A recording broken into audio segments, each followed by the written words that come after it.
श्री राधा वल्लभ श्री हरिवंश। श्री राधा श्री राधा श्री राधा। भगवान श्री कृष्ण के कर्म भगवान के स्वरूप से भिन्न नहीं हैं। इसीलिए भगवान श्री कृष्ण के कर्मों का नाम कर्म नहीं अपितु लीला है। जो लीला सच्चिदानंद स्वरूप चित स्वरूप विलास है। हम कह सकते हैं कि समुद्र की लहरें समुद्र से अलग नहीं होती, वैसे ही चितघन सिंधु भगवान की लीला चित स्वरूप के अतिरिक्त और कुछ भी नहीं है। भगवान श्री कृष्ण की अचिंत्य महाशक्ति में विश्वास किए बिना लीला में रस कभी नहीं आता। उसमें स्थान स्थान पर संदेह उत्पन्न होगा या उन लीलाओं का आध्यात्मिक अर्थ लगाकर उनका माधुर्य नष्ट कर दिया जाएगा। भगवान की लीलावती भक्तों के सामने नित्य सत्य है और वास्तव में तो सत्य है ही।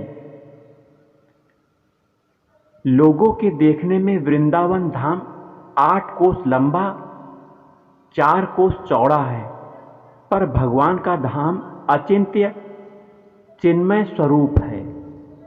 उसके एक एक धूलि कण में अनंत कोटि ब्रह्मांडों का समावेश हो सकता है और है भी।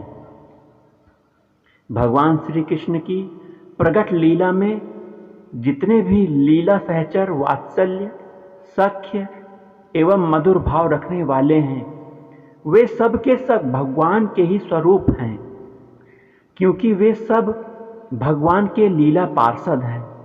उनके द्वारा जो भी चेष्टा होती है, स्फुरणा होती है, वे जो कुछ भी करते हैं, करने की चेष्टा करते हैं, यह सब भगवान की इच्छा से होता है तथा यह सब भगवान की लीला का उपकरण है। यह सब भगवान की इच्छा से समन्वित लीला शक्ति के द्वारा भी होता है। भगवान की बाल लीलाएं ठीक प्राकृतिक बालकों की भांति होती हैं। उनमें आप अप्राकृतिक भाव देखने को नहीं मिलता। अप्राकृतिक या विचित्र प्राकृतानुकरण देखने में बड़ा मनोहर होता है, जिनके संकल्प से अनंत कोटि ब्रह्मांडों का सृजन पालन और संचालन होता है। उन श्री कृष्ण की प्राकृतिक लीलाओं को देखकर यह भ्रम होना स्वाभाविक ही है कि ये सर्वेश हैं कि नहीं। यदि कोई श्री कृष्ण के चरणों की शरण लेकर माधुर्य ग्रहण करना चाहे तो उसे ज्ञात होगा कि अप्राकृतिक की यह प्राकृतिक लीला कितनी मधुर है। भगवान की भक्त वत्सलता एवं प्रेमाधीनता का यही पता लगता है। अखिल ब्रह्मांड पालक होकर भी मेरे श्री कृष्ण अपने असीम ऐश्वर्य का तनिक भी प्रकाश न करके साधारण बालकों के साथ ठीक बालक होकर खेलते हैं। पर हमको ऐसा नहीं मानना चाहिए कि वो कोई दंभ करते हैं। वे सचमुच खेलते ही हैं। सचमुच ही उन्हें इसमें बहुत आनंद मिलता है। आनंद स्वरूप मेरे श्री कृष्ण को आनंद देना, आनंदमय में आनंद की कामना स्प्रिया उत्पन्न करना, यह प्रेमी भक्तों का ही तो काम है। आनंद का रस लेने के लिए ही भगवान वात्सल्य सख्य मधुर आदि रसों की प्रेमी भक्तों के अनुरूप लीला भी करते हैं। अप्राकृत की लीला अप्राकृत है, पर देखने में प्राकृत सी लगती है। प्रेमी भक्तों को सुख हो, भगवान उसी प्रकार की लीलाएं करते हैं। मेरे प्रभु प्रेमियों के सुख में सुख पाते हैं। उनके श्री कृष्ण आदि अवतारों की लीला श्री कृष्ण के बहुत से अवतार हुए हैं, उन सब लीलाएं नई नहीं हैं, वे सब हमेशा नित्य हैं और नित्य होती रहेंगी। इस कलयुग में भी नित्य लीलाएं चल रही हैं जो हम नहीं देख सकते। भगवान जिस प्रकार नित्य हैं उसी प्रकार उनकी लीलाएं भी नित्य हैं। इसमें माया जगत का काम नहीं है। जो भक्त भगवान श्री कृष्ण की इन लीलाओं में आनंद लेते हैं, वास्तविक रूप से वे ही भाग्यवान कहे जाते हैं। वहीं लीला शक्ति एवं कृपा शक्ति भगवान की समस्त शक्तियों में प्रधान शक्तियां हैं। कोई भी शक्ति इन दोनों शक्तियों के विरोध में आत्म प्रकाश नहीं करती। भगवान श्री कृष्ण की सारी शक्तियां इन दोनों शक्तियों के प्रकाश के लिए ही कार्य करती हैं और सदा इनके अनुगत होकर चलती हैं। मेरे प्रभु श्री कृष्ण कभी दंभ नहीं करते, ना नाट्य करते हैं। भगवान श्री कृष्ण की जितनी भी प्रेम लीलाएं होती हैं, उनमें भगवान जानते हुए भी अनजान की भांति काम करते हो, यह बात नहीं है। मेरे प्रभु की प्रत्येक लीलाएं सच्ची हैं। लीला शक्ति की इच्छा से वहां सर्वज्ञता शक्ति भी छिपी रहती है। यह उनकी प्रेमाधीनता ही है। जीव की तुच्छ शक्ति के कांटे पर जब भगवान की क्रियाओं को तौलने जाते हैं तब विफल ही हो जाते हैं। पर यदि अपनी शक्ति को भूलकर जीव श्री कृष्ण की अचिंत्य शक्ति की ओर ध्यान दे तो उस जीव को ज्ञात होगा कि श्री कृष्ण की अचिंत्य शक्ति के लिए कुछ भी असंभव नहीं है। भगवान सब कुछ करने वाले हैं। लीलामय की लीला सिद्धांत को समझने के लिए लीलामय श्री कृष्ण के चरणों की शरण लेनी पड़ेगी और हमें लेनी भी चाहिए। जो व्यक्ति, जो साधक, जो भक्त अपनी विद्या, पुरुषार्थ और अपनी शक्ति के बल पर उनको समझना चाहता है, जानना चाहता है, वह ना तो भगवान को ही समझ सकता है और ना जान ही जा सकता है। वह यथार्थ वस्तु को जान नहीं सकता और उसमें अपनी माइक बुद्धि से, माइक समझ से प्राकृतिक भाव घर कर बैठता है। भगवान श्री कृष्ण की लीला को समझने के लिए भगवान की कृपा पर भरोसा करना, अचिंत्य महाशक्ति की शरण लेना तथा श्री कृष्ण के चरणों का आश्रय ग्रहण करना चाहिए। नहीं तो विपरीत धारणा हो जाती है, विश्वास नहीं होता और उस लीला में रूपक, कल्पना, माया, दृष्टांत आदि दोष बुद्धि आ जाती है। इस प्रकार हम लीला कथा सुनकर अविश्वास करके नाना प्रकार के अपराध कर बैठते हैं। हमारे पाप के साथ साथ वक्ता को भी पाप का भोगी होना पड़ता है। जो श्री कृष्ण की लीला में रंच मात्र भी अविश्वास करते हो, जो अपने विद्वता के कारण उसे रूपक, कल्पना आदि बताते हो, उनके सामने लीला कथा नहीं करनी चाहिए। भगवान श्री कृष्ण की लीला उन्हीं के सामने कहनी चाहिए जो तर्क के स्थान पर भगवान श्री कृष्ण पर पूर्ण विश्वास करते हो, जो श्रद्धा पूर्वक लीला कथा को सुनना चाहते हो।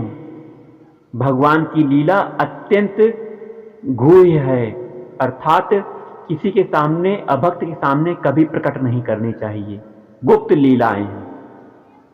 वहीं भगवान श्री कृष्ण का ऐश्वर्य तो सर्वत्र व्याप्त है, उसे देखने के लिए प्रयास नहीं करना पड़ता, पर उनका माधुर्य बहुत गोपनीय है।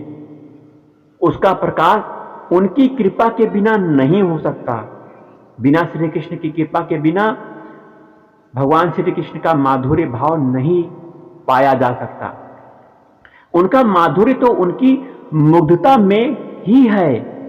वे जब बहुत बड़े होकर भी बहुत छोटे बनते हैं, ज्ञानमय होकर भी अज्ञ बनते हैं, प्रेमी भक्तों के साथ मिलन और विरह की लीला करते हैं, उस समय उनका माधुर्य सिंधु उमड़ता है और उनमें अनंत एक से एक विलक्षण विविध तरंगे लहराने लगती हैं, जिससे सारा जगत परमानंद सुधा से आप्लावित हो जाता है। ब्रज की गोपियां वात्सल्य और मधुर प्रेम की कल्पलताएं हैं, जो मेरे प्रभु श्री कृष्ण रूपी दिव्य कल्प वृक्ष से नित्य लिपटी रहती हैं। भक्तों का आनंद बढ़ाने के लिए भगवान का सच्चिदानंद स्वरूप आनंद समुद्र उमड़ता है। इसी कारण भगवान भक्त का आनंद बढ़ाने के लिए अपनी हार भी स्वीकार कर लेते हैं, जैसे भीष्म के प्रसंग में आपने देखा होगा। वहीं भक्त और भगवान में जब होड़ लग जाती है, तब भगवान अपनी हार स्वीकार कर लेते हैं, या भगवान की प्रेमाधीनता है। भक्त की प्रतिज्ञा की रक्षा भगवान अपनी प्रतिज्ञा तोड़कर भी करते हैं। वे तो नित्य विजयी हैं, उन्हें कौन हरा सकता है। पर भगवान और भक्त की होड़ में भगवान हार जाते हैं, क्योंकि भगवान प्रेम के अधीन है। भगवान की लीला माधुरी और भक्त का प्रेम आपस में होड़ लगाए रहते हैं। भगवान की लीला भक्त के प्रेम को बढ़ाती रहती है, और भक्त का प्रेम भगवान की लीला को बढ़ाता है। जिस प्रकार दर्शक और अभिनेता दोनों मिलकर अभिनय माधुरी का उपभोग करते हैं, वैसे ही भक्त और भगवान मिलकर लीला माधुरी का आस्वादन करते हैं। परस्पर विरुद्ध धर्मों का युगपत एक ही समय साथ साथ समावेश और समन्वय भगवान का स्वाभाविक गुण है। भगवान के अतिरिक्त अन्यत्र कहीं भी इस विरोध का समन्वय नहीं है। भगवान अनंत ऐश्वर्यवान होकर भी लीला में मां यशोदा से एक एक वस्तु मांगते हैं। सर्वथा सद्गुण रूप होने पर भी चोरी करते हैं। नित्य तृप्त होकर भी माता यशोदा के स्तन्यपान के लिए अतृप्त और आतुर रहते हैं।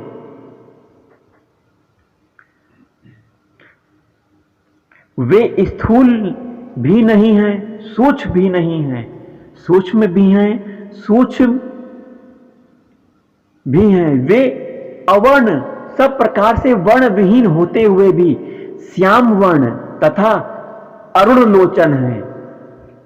भगवान तुरीय हैं, विराट हिरण्यगर्भ कारण से जागृत स्वप्न सुषुप्ति से अतीत चतुर्थ तुरीय हैं, साथ ही वो अतुरीय भी हैं। चेतन में आत्मा भी भगवान श्री कृष्ण है, साथ ही जड़ अनात्मा अनात्म वस्तु भी भगवान श्री कृष्ण है। भगवान उग्र हैं। हिरण्यकशिपु का वध करने के समय भगवान इतने उग्र आकृति के थे कि देवता और लक्ष्मी तक उन्हें देखकर डर गए। उसी समय वहीं वे भक्त चूड़ामणि प्रहलाद के अनुग्रह से परम शांत हो गए। अग्रवकादि असुरों का संहार करने के लिए मेरे प्रभु वीर हैं, साथ ही गोप बालक आदि प्रेमी भक्तों के सामने अवीर सदा ही पराजित हैं। वे अनंत कोटि ब्रह्मांडों को अपने एक एक रोमकूप में धारण करने वाले महान हैं। साथ ही यशोदा मैया की छोटी सी गोद में नन्हे से शिशु रूप में विराजित अमहान क्षुद्र हैं। वे विष्णु सर्वव्यापी तथा लीला विग्रह रूप में भक्तों के प्रेम की अनुरूप आकृति वाले अविष्णु एक देशी हैं। वे नेत्रों की तीव्र ज्वाला से असुर समूह को भस्म करने वाले ज्वलंत हैं। साथ ही भक्तों के लिए परम स्निग्ध शांत नयनानंद दाता के रूप में अज्वलंत हैं। भगवान श्री कृष्ण सर्वतोमुख हैं। उनके हाथ पैर नेत्र मुख सब ओर हैं, और वृंदावनादि मधुर लीला में वे असर्वतोमुख दो हाथ, दो चरण, दो नेत्र, एक मुख वाले लीला विग्रह स्वरूप से आनंद बढ़ाते रहते हैं। श्री कृष्ण निर्गुण रहते हुए ही सगुण हैं, निराकार रहते ही साकार हैं, पूर्ण काम होते हुए ही सकाम हैं, अजन्मा रहते हुए ही जन्म धारण करते हैं। वे सब कुछ हैं, सब ही सबसे अतीत हैं।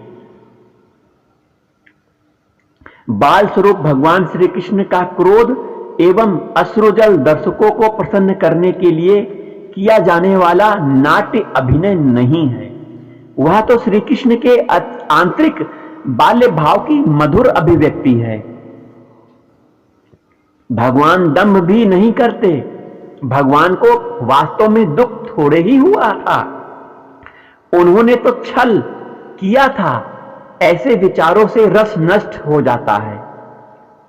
ऐसे विचारों से तो भगवान की माधुरी एवं भक्त का वात्सल्य दोनों खो दिए जाते हैं। आंतरिक भाव की वह अभिव्यक्ति किसी दर्शक या अनुमोदक की अपेक्षा नहीं करती। आंतरिक भाव का स्वाभाविक विकास वहीं होता है जहां जन समूह नहीं होता।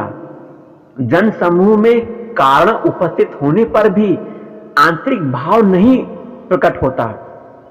अकेले में निसंकोच भाव से आंतरिक भाव प्रकट होते हैं। किसी के असली स्वभाव को जानना हो तो वह अकेले में क्या करता है, इसे देखना चाहिए।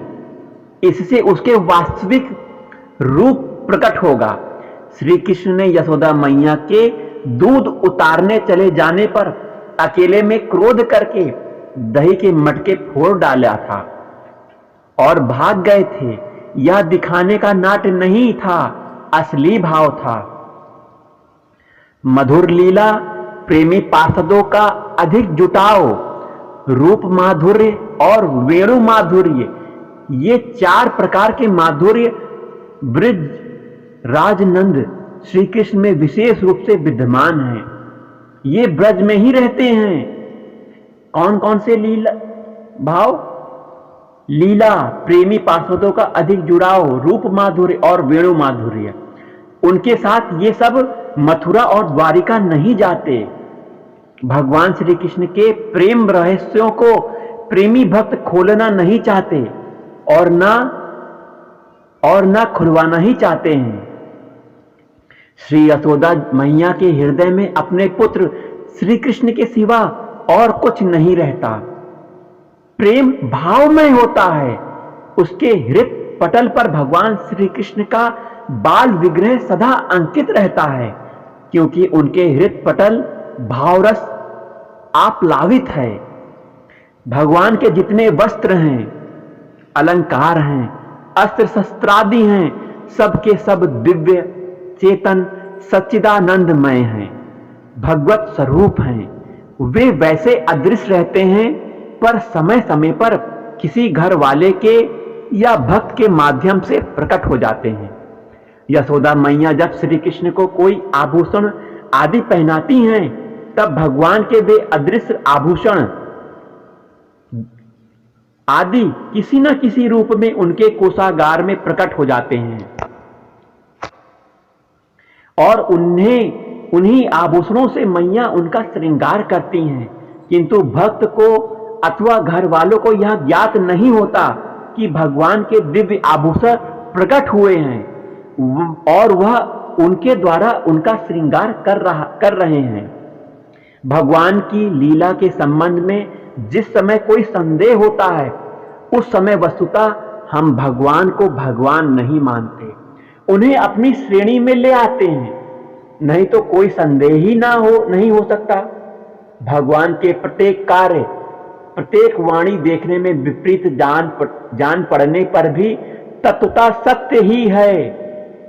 भगवान की लीला कथा अत्यंत रुचिकर, सबको समान सुख देने वाली, किसी भी वस्तु की अपेक्षा न रखने वाली तथा अमोघ है। भगवान से संबंध होते ही सब दोष मिट जाते हैं। भगवान ने अपनी यह शक्ति लीला कथा में छिपा रखी है। भगवान ने कृपा करके अपनी लीला कथा माधुरी इसीलिए छोड़ रखी है कि जगत के बहिर्मुख लोगों का कल्याण हो सके। ऐसे बहिर्मुख लोगों से कहा जाए कि यम नियम आदि करो तो कौन करेगा, पर कथा में कोई रोचक प्रसंग आ जाए तो उनका भी मन ही लग जाता है। अग्नि को देखे नहीं, अग्नि को समझे नहीं, पर अग्नि से स्पर्श हो जाए तो अग्नि शरीर को जला ही देती है और जलने पर दर्द भी होता है। जलने पर उस पर श्रद्धा अपने आप हो जाती है कि हां अग्नि जलाती है। इसी प्रकार लीला कथा से अपने आप श्रद्धा प्राप्त हो जाती है। बिना पुण्य बल के, बिना भगवत कृपा के भगवत कथा सुनने को नहीं मिलती। जो तर्क करने वाले मनुष्य हैं वे भगवान की कथा को, भगवान की लीला को व्यर्थ मानते हैं, और जो ग्रह आसक्त हैं उन्हें कथा सुनने का अवकाश नहीं होता, क्योंकि वह सोने में और प्रमाद करने में अपना समय व्यर्थ कर देते हैं। उनका बहुत सा समय इन सब में व्यतीत हो जाता है और जीवन के अंत समय में इस अमूल्य जीवन को नष्ट करके वह अधोगति को प्राप्त होते हैं। भगवान की लीला कथा के लिए एक ही उपाय है, उसकी जो धरा आती है उसके लिए अपने कानों का मार्ग खोल दो। इस अमृत पीयूष धारा बिना बाधा के कानों में जाती रहनी चाहिए। यह भगवान की लीला जब भीतर पहुंचेगी तो जन्म जन्मांतर के कूड़े राशि को बहा देगी। फिर उस आग की आवश्यकता नहीं रहेगी। आग तो जलाकर भस्म का ढेर छोड़ देती है, पर यह लीला भगवान की कथा ऐसी बाढ़ है जो सब चीजों को दूर बहा ले जाती है। साथ ही उस व्यक्ति, उस साधक, उस भक्त के अंतःकरण को बना देती है द्रवतामय। उसे श्री कृष्ण प्रेम का साम्राज्य बना देती है। किसको? भक्त के हृदय को, साधक के हृदय को। जहां श्रोता के मन में तर्क नहीं, विवाद नहीं होता, वह केवल रस पीने की इच्छा है और केवल उस रस को बढ़ाने के लिए ही प्रश्न है, वहीं वास्तव में लीला कथा में रस आता है। कथा अंतरंग रहस्य कथा वहीं प्रकट होती है जहां वक्ता के मन में स्वतः श्रोता की रुचि एवं इच्छा देखकर वस्तु जागृत हो जाती है। कहने वालों के पास बहुत सी बातें हैं, पर श्रोता की रुचि न देखकर वे छिप जाती हैं। किंतु एक समुदाय वह होता है जहां बैठने से वक्ता के मन में नई नई बातें उदय होती हैं। राजा परीक्षित की भांति जहां श्रवण का आग्रह है तथा नित्य कथा श्रवण करने पर भी जहां तृप्ति नहीं, खाए जाएं और भूखे, खाए जाएं और भूखे, ऐसे समुदाय में वक्ता के मन में अंतरंग नई नई कथाओं की स्फूर्ति होती रहती है। भगवान की लीला कथा ऐसी है कि वह कैसे भी कानों में पड़ जाए पाप ताप को नष्ट कर ही देती है। पर जो श्री कृष्ण भक्त हैं, प्रेमी हैं, उनके मुख से यदि कथा सुनने का सौभाग्य मिल जाए तो पाप ताप रह ही नहीं सकता, क्योंकि उनका मन श्री कृष्ण के साथ जुड़ा रहता है। अतः वे जो भी शब्द उच्चारण करते हैं श्री कृष्ण की प्रेरणा से ही करते हैं। ज्ञान योग से भगवान को ब्रह्म समझकर भजने वाले संसार से मुक्त होना चाहते हैं। अष्टांग योग वाले समाधि में स्थित होकर परमात्मा ज्योति के दर्शन करना चाहते हैं। वहीं ऐश्वर्य ज्ञान युक्त भक्त लोग सामीप्य आदि मुक्ति चाहते हैं। ये सब आत्महित चाहते हैं।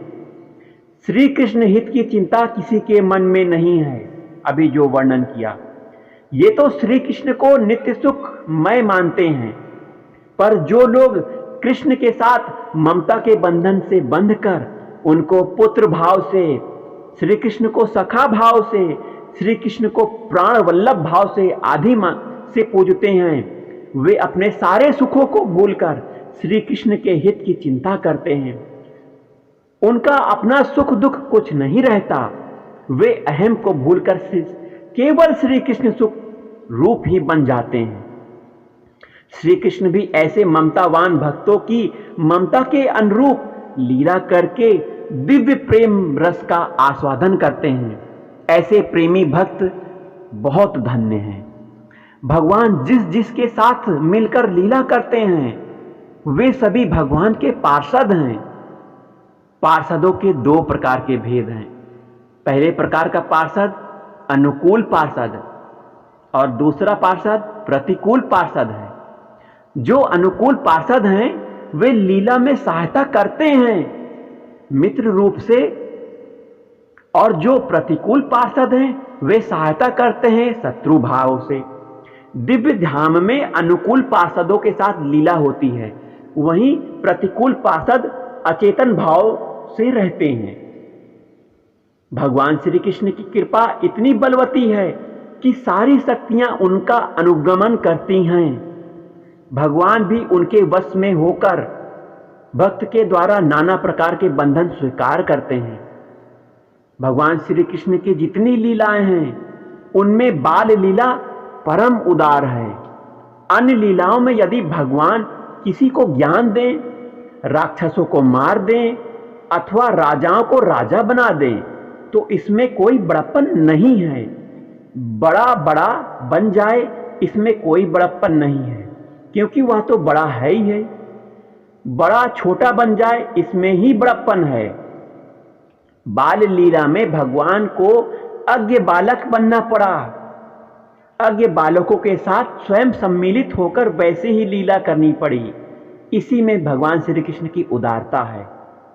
भगवान के माता पिता, भगवान के आभूषण, भगवान श्री कृष्ण के धाम, भगवान श्री कृष्ण की लीला वस्तु आदि सब भगवान के स्वरूप ही हैं और ये सब नित्य हैं। भगवान श्री कृष्ण की लीलाओं का तत्व जानने की चेष्टा न करके उन लीला कथाओं का गायन करें, श्रवण करें, ध्यान करें, यही मनुष्य देह का कर्तव्य है। जय जय श्री राधा वल्लभ श्री हरिवंश, श्री राधा वल्लभ श्री हरिवंश, राधा वल्लभ श्री हरिवंश। जय जय श्री राधे, जय जय श्री राधे।